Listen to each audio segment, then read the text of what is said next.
You guys, Tati Westbrook is talking about Bi Sister and Dramageddon. This is something that I really didn't see coming because, I don't know, you guys, we just haven't talked about Tati in probably years. And now she is talking about Bi Sister. She's talking about the past. This is all on Michelle Phan's podcast. We're going to get into all that she had to say about this because, I mean, what a trip down memory lane. When sitting down with Michelle Phan, Tati opened up about her career on YouTube, her personal life, and of course the drama that's gone down that she's been a part of. At one point in the podcast, they're talking about their internet experiences and some of the not so great moments with other creators. And in talking about online drama, Tati says in the beginning that she was so naive to think that the beauty community could come with so many opinions and hate, and just thinking like it was makeup and it was fun, how could there be any issues? But over the years, things got more cutthroat and people were competitive, and she says that in the early days of YouTube drama, it was just kind of like who didn't want to hang out with who at parties, but then it obviously became more intense. And she ends up talking about James Charles, wanting to make it clear that when it came to their friendship, it wasn't something that she was seeking out, and that he was the one that came to her, as she has been criticized in the past over the years for being this older woman trying to befriend a young kid, and she was trying to say right now that, you know, that's nothing that she originally wanted. It was something that James wanted with her, and that's how they became friends. That happened, absolutely. And something that I've never been able to really clear up because I've tried to let the past stay in the past, but hey, we're kind of digging up a bunch of stuff right now. So back in the day, you know, I did help James Charles quite a bit. And I think that there's been a big misconception that I somehow pursued the relationship with him. He was 17. He didn't have an established channel. He was the one hitting up me in my DMs. We met the first time at Generation Beauty in New York. Oh my gosh, in the green room. And he was like, oh my gosh, I love your channel. I'm like, let's hang out in LA. And it was him pursuing me. So a lot of people have felt that I somehow was pursuing him for a benefit. And that was a weird part of the story.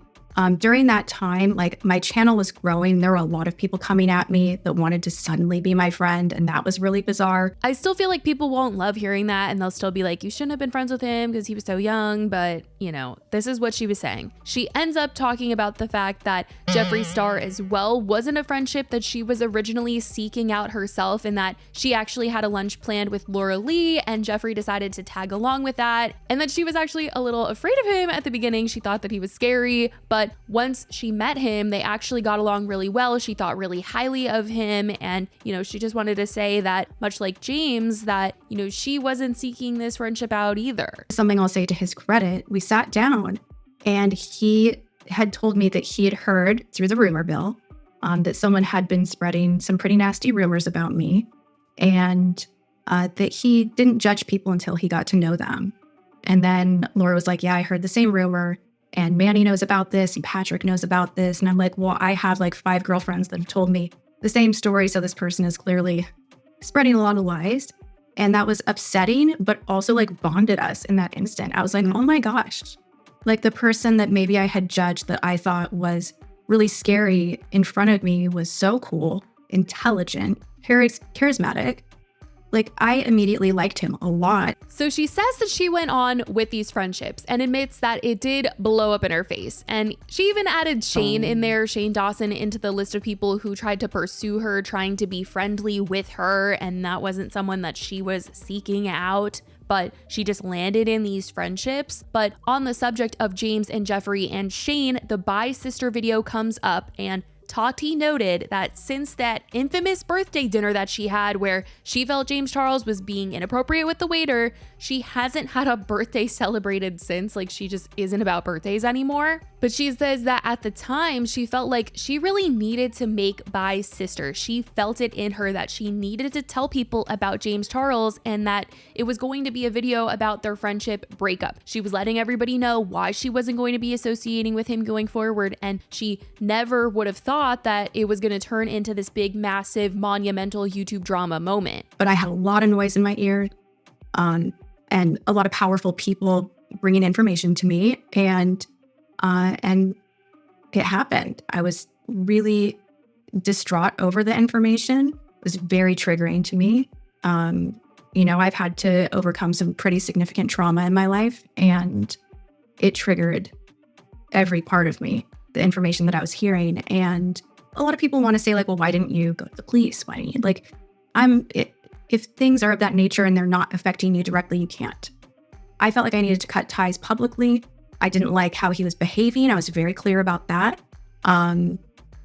Looking back, were a lot of things fed to me that I don't know were true. Yeah.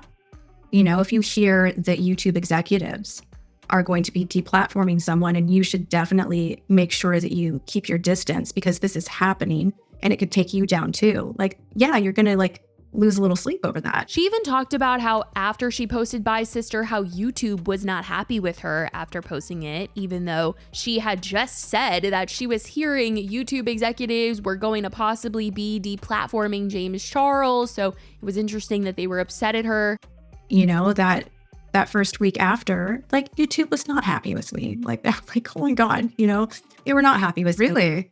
No, it was, the behind the scenes was rough. I do think that has to do with the fact that YouTube did not want to be blamed if something were to have happened with James because of a video that was on their platform that was negatively impacting his life, and they didn't want to be liable for anything. Because I do think that after Bye Sister and this entire scandal, that YouTube was trying to implement this whole, like, you can't harass people online, you can't harass people on our platform, we can't be exposing people in this way. Though I do think that this was just the very beginning of YouTube drama, honestly, and that there continued to be plenty more expose content online. But it's very interesting to hear that she felt that YouTube was upset at her after this. But a year after Bye Sister, Tati had come out with another video saying it was Shane Dawson and Jeffree Star in her ear prior to making Bye Sister, which a lot of people at the time that she posted this were surprised to hear Shane's name, because before all of this, nobody really knew how involved he had been in the beauty community drama. People had just known that Shane did a series on Jeffree Star, they became friends, and were working on another series together. They had come out with a palette together. They were really beloved as this duo because Shane was so outside of the beauty world. But now we're finding out that Shane kind of was a little bit more a part of the beauty world in that drama. And Tati was saying, you know, he was telling me these things, and so was Jeffree. And this is where things really took a turn for him and Jeffree. Like I said, they were really beloved up until this point, and then everyone was just kind of like, wait, you guys came after James Charles, this is wild. People started digging into their past,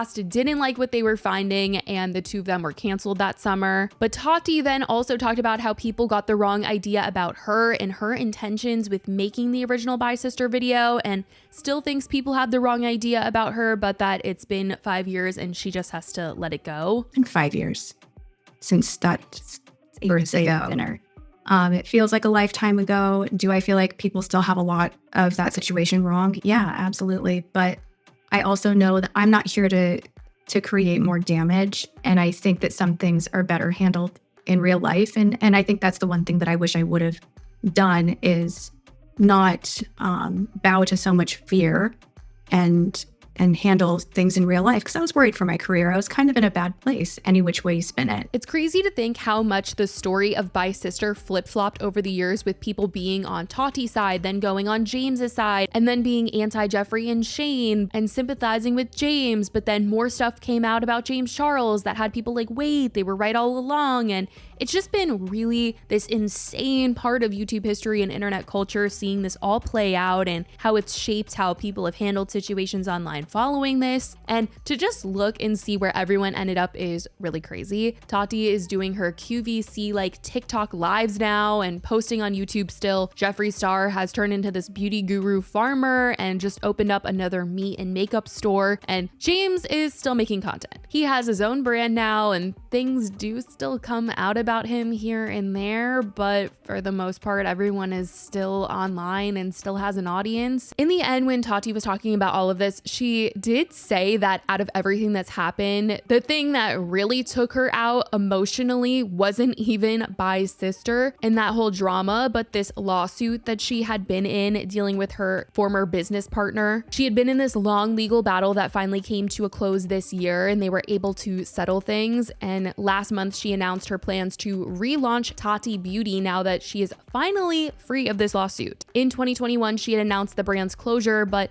now things seem to be in the works again. But what a trip down memory lane, honestly. This was some of the first internet drama I covered on this channel, and to hear it all brought back up again and by Tati is interesting. I feel like Jeffree and James have made their rounds talking at length about this drama on podcasts and interviews, and Tati really went away there for a while and didn't share too many of her thoughts outside of the videos that she posted on the subject. But now we're hearing her talk about this whole situation on a podcast and how she's looking back on the whole situation. I certainly want to know what you guys think about all of this. Let me know your thoughts in the comments. I love you guys so much, and I will talk to you in the next video. Bye, guys.